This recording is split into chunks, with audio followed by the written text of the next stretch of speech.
Finally నేను కూడా తెచ్చేసుకున్నాను. ఎక్కడ వీడియోస్లో చూసినా కూడా ఈ కిడ్డీ బ్యాంక్స్ గురించే వింటున్నాము, చూస్తున్నాము. సో నేను కూడా తెప్పించుకున్నాను. మామూలుగా మనం హుండీలలో మనీ అనేది సేవ్ చేసుకునే వాళ్ళము, బట్ ఇది కొంచెం యూనిక్గా అనిపించే ఐడియా నాకు, అందుకోసం నేను కూడా తెప్పించుకున్నాను. దీంట్లో 2 సైడ్స్ కూడా నెంబర్స్ అనేవి ఉంటాయి.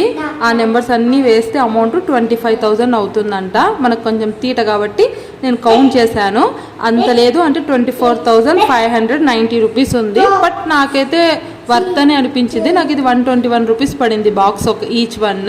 సో 24,000 అమౌంట్ కలెక్ట్ అవుతుందంటే మంచిదే కదా. మెయిన్ మనం పిల్లలకి మనీ అనేది సేవ్ చేయడం నేర్పించాలంటే ఇలాంటివి బాగా ఉపయోగపడతాయని నేనైతే అనుకుంటున్నాను. వాళ్ళు కొంచెం ఇంట్రెస్ట్ చూపిస్తారు ఇలా సేవ్ చేసుకోవడానికి. నేనైతే సమ్మర్ హాలిడేస్ వరకు ఈ అమౌంట్ అనేది మొత్తం కంప్లీట్ చేయాలనుకుంటున్నాను. చూద్దాం అవుతుందో లేదో అనేది. బాయ్.